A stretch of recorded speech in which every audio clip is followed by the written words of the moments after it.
नमस्कार दोस्तों, जय माता दी। आप कैसे हैं? उम्मीद करते हैं आप अच्छे और स्वस्थ होंगे। देखिए दोस्तों, आज बात करने जा रहे हैं हम एक विशेष विषय पे। देखिए, आप लोगों के समक्ष एक अलग अलग विषय, अलग अलग एक शोध करके हम आपके समक्ष आते हैं, ताकि कुछ अलग हट करके और लोगों से आपके समक्ष पेश किया जाए और आपको अलग अलग जानकारियां बताया जाए और आपको इस विषय में गंभीर रूप से एक अंततः होकर के हम आपको समक्ष बताते हैं, ताकि आप इसको अच्छे प्रकार से समझ लें। आज का विशेष विषय है कैंसर। देखिए, कैंसर के नाम सुन करके लोग के मन में इतना भयावह भय होता है कि आधी जिंदगी सुनते ही समाप्त हो जाता है लोगों का। उनकी जीने की राह समाप्त हो जाती है, जीने की कला समाप्त हो जाती है उनकी, और जीने की इच्छा तक समाप्त हो जाती है कैंसर सुन करके। देखिए, बीमारी तो गंभीर है, समस्या तो गंभीर है, ये सोचने वाली बहुत बड़ी बात है। लेकिन जब तक ये जिंदगी रहेगी आपकी, तब तक कुछ ना कुछ आपके शरीर पे ये कुछ किसी प्रकार से प्रभाव पड़ेगा। क्योंकि भगवान कृष्ण गीता में लिखते हैं कि कर्मण्याधिकारेस्तु मा फलेषु कदाचन, और रामायण में रामचरितमानस में तुलसीदास जी कहते हैं कि कर्म प्रभाव विश्व करि राखा, जो जस करहि सो तस फल चाखा। इस जन्म में अगर आप कुछ अच्छा कर रहे हैं तो उसका आपका प्रभाव जो है ऐसा नहीं इसी जन्म में मिलेगा, हो सकता है कुछ दिन बाद मिले, कुछ समय बाद मिले, अगले जन्म में मिले, लेकिन पिछले जन्म का कर्म किया हुआ फल आपको यहाँ कुछ ना कुछ मिलेगा।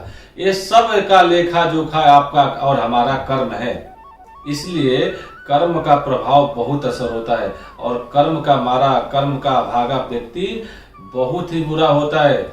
इसलिए आज हम बात करते हैं, आप ध्यान से सुनिएगा दोस्तों। अगर हमारे चैनल को आप सब्सक्राइब आज तक नहीं किया है तो आप सब्सक्राइब कीजिए, लाइक कीजिए, शेयर कीजिए, ताकि आपको गंभीर से गंभीर विषय अच्छे से अच्छे शोध करके आपके समक्ष हम पेश करें। क्या ज्योतिषीय विषय में, ज्योतिषीय गणना में कैंसर का कोई रोगों से प्रभाव होता है, योग से प्रभाव होता है, या किसी ग्रह नक्षत्र से कैंसर का आपके जिंदगी में कोई प्रभाव होता है? किस ग्रह से आपके जिंदगी में कैंसर होता है, या आप कैसे पता कर सकते हैं कि हमारे ग्रह नक्षत्र खराब हैं, अच्छे हैं, नीच के हैं या उच्च के हैं, ताकि आपको कैंसर का पता हो? जाना जा सकता है, बिल्कुल जाना जा सकता है।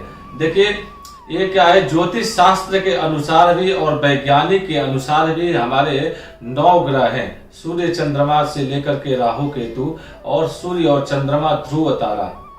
इससे संबंधित हमारा पूरा पृथ्वी, आकाश, ये जमीन, पाताल जो है, सारे संबंधित जो है ना ग्रह नक्षत्र से बने हुए हैं। तो आप ऐसा नहीं कि केवल तंत्र मंत्र योग और राशि के अनुसार चलें और आप रोग को, बीमारी को डॉक्टर की सलाह से न चलें। इसके साथ साथ दवा के साथ साथ दुआ की भी जरूरत होने के साथ आपके रोगों पर नियंत्रण पाया जा सकता है।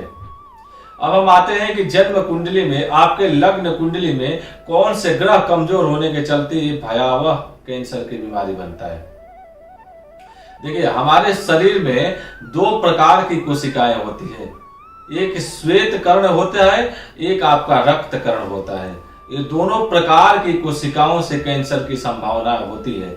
अब श्वेत कर्ण का स्वामी जो होते हैं, कर्क लग्न का स्वामी होते हैं चंद्रमा। कर्क मकड़े को कहते हैं। मकड़ा जिस शरीर में, जिस जगह पे आपको पकड़ ले, जकड़ ले, तो आप समझिए कि उस स्थान को पाकर ही मानता है, चाहे किसी भी परिस्थिति में वो पकड़ ले। उसका स्वामी होते हैं चंद्रमा। रक्त कणिकाओं, रक्त कण जो आपके शरीर में होता है श्वेत प्रकार का, उसका स्वामी होते हैं मंगल। देखिए, मंगल बहुत पराक्रमी होता है, शरीर में रोगों पर, रोग की क्षमता को बढ़ाने और रोग को क्षमता को कम करने का बहुत ही उसके अंदर प्रभावशाली होता है। रोग को, साहसी होता है व्यक्ति, रोग कितना भी होता है तो उससे लड़ने की क्षमता बहुत होता है उसके अंदर। आप कभी भी देखेंगे मंगल बहुत प्रभाव, अभाव के देवता होते हैं।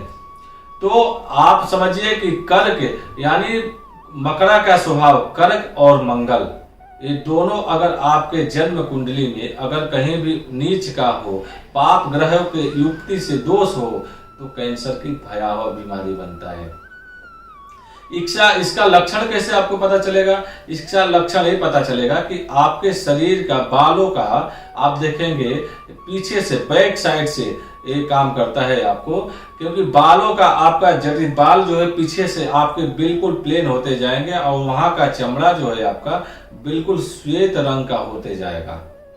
आप ध्यान से कभी भी दीजिएगा, ऐसा नहीं कि आगे का बाल को आप देखिएगा, क्योंकि जैसे भी वो होते जाते हैं ना बालों का, तो बाल बिल्कुल वहां से हटते जाएंगे, श्वेत आपका स्किन जो है श्वेत होता जाएगा, क्योंकि चंद्रमा जो है श्वेत रंग का बना देता है स्किन सर आपको है। तो इससे भी जाना जा सकता है कि आपके शरीर में आपका कैंसर की संभावनाएं होने का सूचक हो रहा है। दूसरी चीज क्या है, आपके जन्म कुंडली में लग्न 8वां 5वां और 12 घर जो पीड़ित हो, 12वें घर में लग्न में अष्टमेश में अगर राहु के साथ मंगल बैठा हो, मंगल प्लस शनि बैठा हो, शनि प्लस राहु बैठा हो, तो आप समझिए कि आपका कैंसर की संभावनाएं हो रही है, कैंसर हो सकता है। विशेष करके द्वादशेश, अष्टमेश और षष्ठेश, छठा घर जो है राहु का, छठा घर जो है विशेष करके रोग के कारण को माना गया है, रोग को दर्शाता है। उसमें अगर राहु पीड़ित हो, राहु के साथ मंगल बैठा हो, राहु के साथ शनि बैठा हो, शनि प्लस केतु बैठा है, तो आप समझिए कैंसर का विशेष संभावनाएं होने वाली है आपको। अष्टम में भी यही, और उसके साथ साथ विशेष करके 12वें घर में आप ध्यान से देखिएगा, मंगल के साथ राहु बैठा हो, मंगल प्लस शनि के साथ युक्ति दोष बना रहा हो, शनि के साथ राहु का युक्ति हो, मंगल का युक्ति हो, तो कैंसर का 100% समझ जाइए कि आपका संभावनाएं है, कैंसर का योग बना रहा है। तीसरा आपको बता रहे हैं राहु, राहु जो होता है विषैला है, राहु को विष माना गया है, छाया ग्रह माना गया है, पापक ग्रह माना गया है, क्योंकि आप देखेंगे कि जब कैंसर पीड़ित होता है वो व्यक्ति, तो उसको जो है शरीर में एक कीमा नाम की औषधि चढ़ाया जाता है शरीर में, और वो क्या होता है, विष होता है, यानी सर्प के विष जो निकलते हैं, समझिए बहुत विषैले सर्प होते हैं जो नाग नागिन हो गए इत्यादि वगैरह, कोबरा जो हो गए, उनके शरीर में कोबरा का जो विष होता है उस शरीर में कोमा के रूप में चढ़ाया जाता है। तो समझिए हमारे जिंदगी में राहु और केतु अगर आपके जन्म कुंडली में लग्न में राहु केतु अगर किसी के साथ युक्ति हो, पापक ग्रह हो, अष्टमेश और षष्टमेश द्वादशेश के साथ किसी के साथ बैठा हो, शनि मंगल के साथ युक्ति बैठा हो, तो समझिए कि आपका कैंसर का पूर्ण रूप से संभावनाएं बन रही है, क्योंकि जो ये विष चढ़ता है आपके शरीर पे कोबरा के रूप में, तो राहु केतु के चलते ही ये कोबरा बनता है, काल सर्प दोष जैसा आपने सुना होगा। अगर समय रहते हुए ही अगर इसका निदान पाने की संभावनाएं अगर आप पाने की इच्छुक हैं, तो आप दवा डॉक्टर को सलाह लेने के बाद भी आप डॉक्टर को जरूर दिखाइए। उसके साथ साथ आप ज्योतिषीय, उसके साथ साथ पूजा पाठ इत्यादि भी आप कराएंगे तो 100% आपको लाभ मिलेगा। इसका उपाय क्या है कि अगर देखेंगे कि कौन सा ग्रह किससे पीड़ित है, तो उसका आप स्टोन पहन सकते हैं, उसका नग पहन सकते हैं, आप उंगलियों में रत्न धारण कर सकते हैं इलाज के साथ साथ। ऐसा नहीं कि आप इलाज छोड़ करके और पूजा पाठ और स्टोन पहनिए, यानी रोग के साथ साथ डॉक्टर के सलाह के साथ साथ भगवान को अगर आप लेकर चलते हैं, तो आप देखेंगे कि 100% आपकी रोगों पर प्रति क्षमता जो है आपका बढ़ता जाएगा, और आपका ग्रहों नक्षत्रों के चलते रोग दब जाएंगे और आपका रोग समाप्त होकर के सुखमय जिंदगी हो जाएगा। इसलिए आप घबराइए मत, डरिए मत, डॉक्टर के सलाह के साथ साथ मंत्र, और मंत्र के साथ साथ स्टोन जो होता है रत्न जीवित पत्थर भी आप पहनिए और भगवान की आराधना कीजिए, उनकी शरणागति में जाइए, बहुत जल्दी आपको लाभ मिलेगा। जय माता दी।